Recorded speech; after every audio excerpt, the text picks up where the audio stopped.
ay baara yëgoo 1+1 égale -1 ou -2 ou moins l'infini. d'accord waxoon ngeen di ngeen def recours ndax da ngeen jàpp ne mbir yi am na lu si tax suuf surtout. jàpp ñu ko dafa am lu ci tax suuf daa am lu leerul. non loolu juste leeral ko. non bu ngeen def recours wala. fi mu ne nii moom boo bëggee lëndëmal benn affaire rek yóbbu ko justice ñu baal ma waaye ci mim réew. askan wi ci boppam xam na ne justice war nañ xoolaat seen toogaay. rawatina nag ña leen di waxal ña leen jiitu muy procureur ba ak ña ca des war nañ xoolaat seen toogaay bu baax a baax a baax man de wax dëgg yàlla daf ma métti ba ci kanamu yàlla. parce que ñoo xamante ne nii ba ñuy jàng Macky Sall fekkewu ko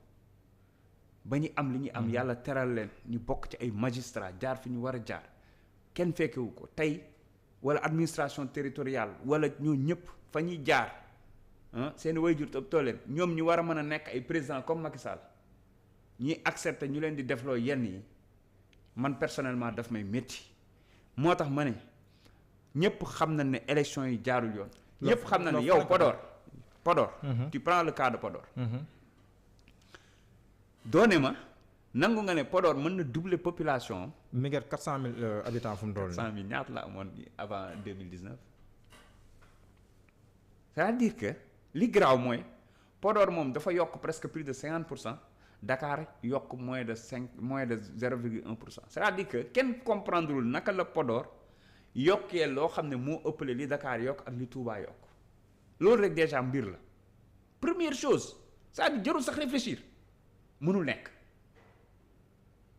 nekk dafa am sama benn papa chauffeur bu ma woo mu ne ma xam nga lu xew dañuy téye carte d'identité yi ñooy jugee ca yeneen réew te loolu c'est un précédent dangereux il faut ñu mën a ci une enquête claire ñu arrêté lu ni mel bu ñu ñëwee dugg voter parce que peut-être réew ba ñu jëm amul double nationalité bu ñëwee ñu jox leen carte d'identité ñu voter delloo ci carte d'identité bi ñu fay leen di fay ñu demaat xam nga loolu lan lay indi. maanaam dañ leen abal carte d'identité bu nu paree delloo. dañ ko abal dañ leen di wutal dañ leen a inscrire problème bi ma ngay commencer ca inscription xam nga man dañ may wax transfert électeur du pour ma xeex ko problème la. à moins que ñu utiliser la force jàmmarloog ñoom dans le département de Linguère combien de bus sont venus la veille de l'élection ñu dugal leen ci ay këru maire ci ay véranda ñu tëdd mais boo demee seen tour day nekk ci liste électorale ba parce que ca moment inscription ba lañ ko defee te waxantuuma nag. te ñoom xam nañ ne waxantuuma. mais ndax mënul nekk tam ñoo xam ne bi dëkk leen dëkk di liggéey dëkkuñu fa encore une fois dëkk ñoo xam ne bu ñëwee dañuy laajte dem si veille bu ñëwee dañuy laajte. looloo doy waar ci mbir mi xam nga liñ nekk di def c'est extrêmement grave c'est extrêmement dangereux c'est une question sérieuse boo xamante ne nii dafa laaj ñu taxaw seetlu waxtaan ci parce que c'est une question de sécurité de ce pays nañu bàyyi ku nekk di voter gox ba mu bokk wala dëkk ba mu dëkk wala réew ma mu dëkk bu dee wóolu nga sa bopp nee nga def nga 12 ans def nga sa bilan bu mat sëkk say ministre def nañ bilan nañu dem campagne seen bilan achat de conscience bi sax donte tolleeruñu ko moo tane parce que askan wi mën na jël bu ko neexee voter bu ko neexee bañ a voter mais transfert d'électeur moom fii rek nga koy dégg bis yi di la romb nag. mais c'est que xam nga man daara laa dëkk daara Jolof da ngay taxaw ci station bi bis yi di la romb tegaloo nag yii yem biir daara Jolof yii jëm Fuuta nii le lendemain ñu rombaat la ça se passe comme ça. xam nga nag dafa bëri ay doomu dafa bëri ay doomu sëñ bi mais dafa bëri ay doomu sëñ bi waxantuwuñu Dakar la ñuy liggéey waxantuwuñu encore une fois loolu lu ñuy xeex la même pour éviter les transferts boobu noonu te nit ñi dañuy arrêté du ministère de l'intérieur di wax ne que si veille de la même manière nga gisee de la même manière nga gisee communiqué de la même manière pour bañ transfert de la même manière nga gisee communiqué la dame ministre xaw ma Sophie Gladima la xaw ma am na communiqué bu ñu publié bi wax ne ñoom am nañ autorisation spéciale parce que même bi arrêté bi génnee man la nuit la veille des élections lu ma bisi doon romb station Total Daara Jolof arrêté bi concerné wu leen ñoom de arrêté bi xam nga lan la pour étudiants yi bëgg a dem voter ji wala ñenn ñi ainsi de suite mais ñoom la ñuy préparé nañ ko pare seeni bis kenn du leen arrêté réew mi dafa am mais parce que li ngeen di wax nii. kumba am ndey ak kumba amul ndey ko doon dégg. waaw non yow nag da nga fàtte ne Macky Sall daf ñu delloo ci année 60 yi tey jii. fi mbirum Macky Sall daf ñu technologie delloo année avant 60 daf ñu delloo ci mais yéen a ngi dépendance. seen représentant yéen a ngi seen représentant dans les bureaux de vote ak yéen. su ma la waxee ne est-ce que xam nga ne dans des bureaux par exemple dans le foot am na ñoo xam ne dañ leen menacer pour ñu bañ a représenter du ma yegg ci ñoo xam ne dañ leen jënd mais am na ñoo xamante ne dañ leen menacer c'est-à-dire que c'est extrêmement compliqué ça date pas d'aujourd'hui nag pour dire vrai c'est un problème boo xamante ne ni yàgg na fi dans le monde rural mais on va trouver des solutions par rapport ak présence ou couverture bureau de vote yi de manière fiable avec des gens fiables c'est extrêmement important mais ce que je veux dire par là mooy li am solo mooy ñëpp xam na ne élection yi ñoom dañoo sàcc bi nag taxul ñuy gagner ñi nga gën a taral sàcc bi nag mooy li Déthié Fall wax bi ñu demee ba xam ne mënuñu passer 80 députés ñu commencé gonfler envoyer ay PV yoo xam ne amul signature ñen ñoo defar PV yooyu dina leer. mais loolu bu nekkoon ne noonu la demee kon Benno dina am 83 députés. non amul mais 83 mënu ko am booy sàcc nag di nga xaw a yeewu tuuti nag yow tamit. ah parce que ñun loolu la ñu waxoon. ah non non non yéen loolu ngeen waxoon danoon ne. xam nga bu sàccoon ba am majorité. ba nga xam ne dina am au moins 2 députés voire 3 députés supplémentaires. il faut être xam nga intelligence tuuti nag lu ñu cuune nag xanaa war nañ xam ne bi yoon bu ñu sàccoon ba am 83 xeex bi dina tàng kenn du leen ko bàyyee majorité déedéet moom kay dañuy dem ba jege 83 après ñu xool nu ñu lijjantee 83e bi c'était ça leurs objectifs mais du ñu ko am parce que opposition bi kenn du dem.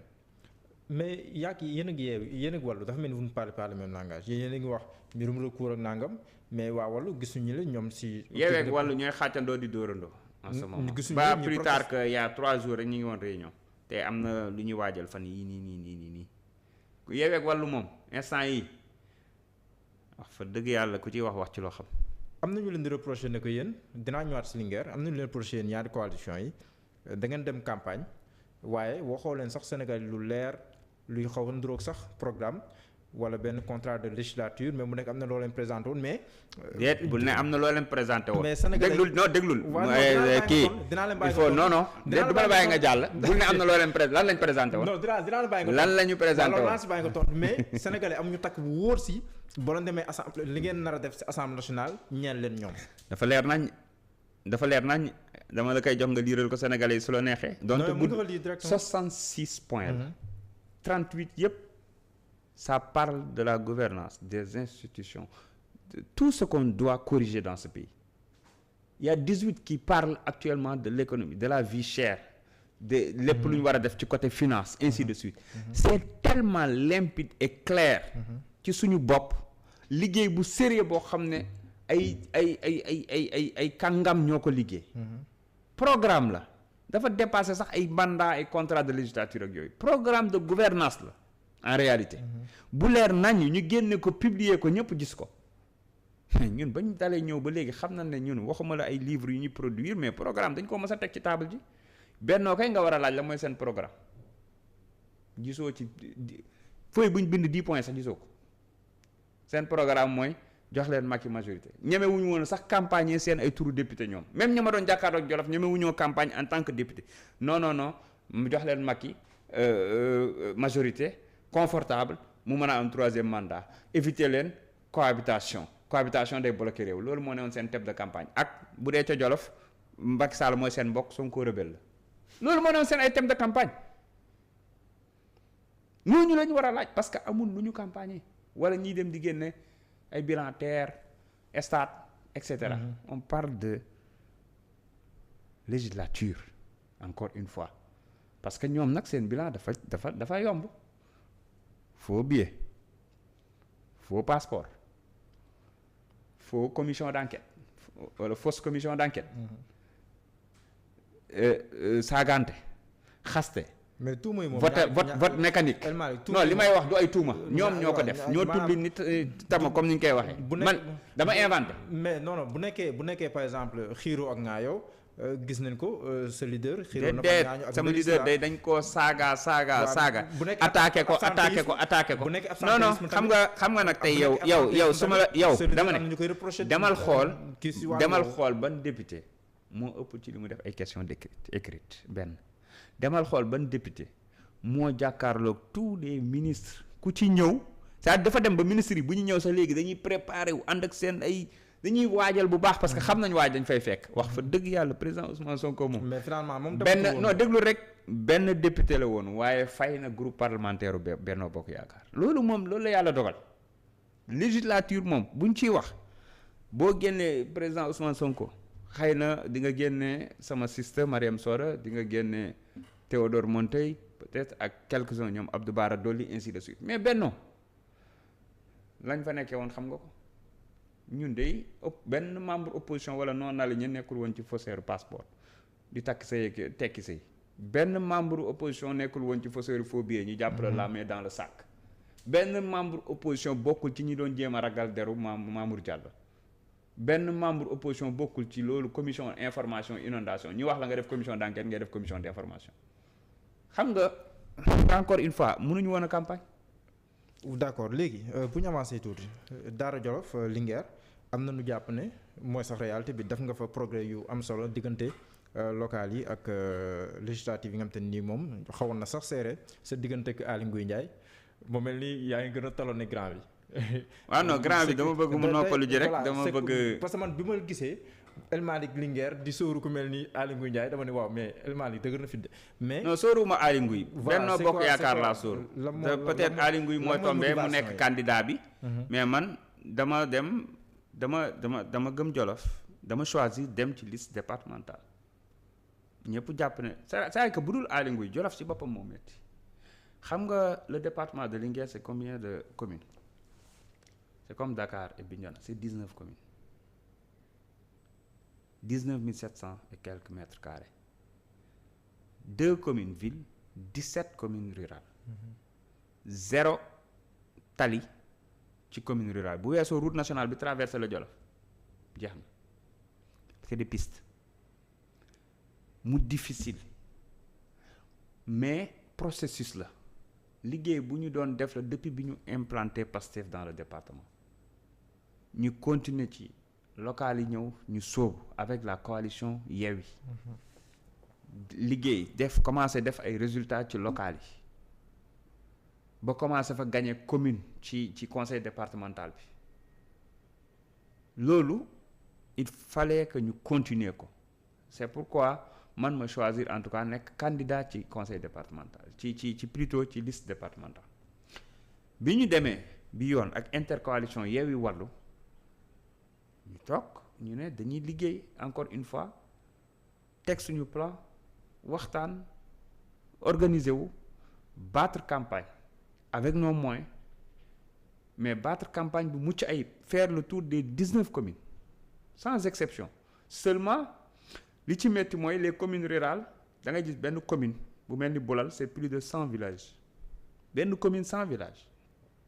benn commune 70 villages benn commune 90 villages c'est comme ça les communes rurales donc extrêmement difficile de faire tous les villages dans la mesure où hivernage la yoon yi day dagg on choisit les plus grands villages dans chaque commune ñu def fa ay 8-9 villages xam nga loolu c'est peut-être 1/10 des villages de la commune mais quand même il y a des gens sur le terrain qui continuent après le job noonu lañ mënee suñu campagne jàkkaarloog ñaari ministres yoo xam ne daara lañ dëkk Samba Ndiobène Ka Ali Saleh Diop Samba Ndiobène nekk maire Daara ki nekk ministre développement communautaire et cetera Ali Saleh nekk ministre de l'élevage Aly Ngouille ancien ministre maire de Linguère jàkkaarloog 19 maires jàkkaarloog des PCA jàkkaarloog 4 députés sortants candidats des directeurs mais loolu jàpp nañ ne ba tey terewul offre bi ñu am moo leen mën la preuve ñoom campagne wuñu seen ay turu député ñoom Macky Sall lañ doon campagne di ko def ci ay discours yoo xam ne duma ko sax wax mais ce que je veux dire mooy li am solo mooy ñun soobu nañ ci intercoalition Yewwi Wallu teg suñu équipe dugg ci terrain bi wax ak sénégalais yi def lépp li nga xam ne war nañ koo def ci ak askanu Jolof. ñoom ñu ñëw malgré les transferts d'électeurs malgré li ñu doon wër di seddale xaalis la veille des élections te li may wax nii avec des preuves tangibles ba ci sama biir koñ di seddale xaalis ASC yeeg groupement féminin yeeg et cetera lépp ngir gagner centre bi gën a mag Daara nga xam ne mooy sama centre de vote c'est le plus grand centre j'ai avec l'équipe Yewwi Wallu on a raflé tous les bureaux sans exception te ay ministres rek député ñoo fa voté tous les bureaux man bureau de vote bi ma voté fu ñu am 73 lañu am ñun ñu am fa plus de 160 voix dañ leen doublé centre bi yëpp ñu gagné ko te mënoon na écart mënoon na gën a sori parce que am na ñu comprendre vote bi ñoo xam ne dañu voteel pour Wallu ñeneen ñi voteel naataange askan wi parce que suñu bulletin dafa niroo woon voilà parce que dans chaque bureau boo xam ne gagné nañ leen fa Wallu am na fa 10 voix naataange am fa 2-3 voix mënoon nañ gën a creuser écart bi à Linguère commune Aly Ngouille 184 voix la ñu rawee te Wallu am na fa 189 voix naataange askan wi am fa ay 10 voix je pense ça veut dire que aujourd'hui l'écart a été creusé différence bi ñu ngi ko defee peut-être ci yenn communes rurales yi parce que jour bi taw na beaucoup de nos mandataires n'ont pas effectué le déplacement théoriquement liste yi ñu déposé woon on avait couvert tous les bureaux de vote mais dans la pratique il y a beaucoup de mandataires yoo xam ne mais yooyu def nañ ci ay jàngat pour xool nu ñu koy paree parce que dans des communes yoo xam ne da nga ko commune boo xam ne da nga ko gagné woon ci conseil départemental bi passé te la taxoon nga gagné ko da nga koo yokk gën fa campagne bi yoon ñu ñëw commune boobu nga gagné woon ko bi yoon nga am fa 400 voix ñoom ñu am fa plus de 2000 voix c'est parce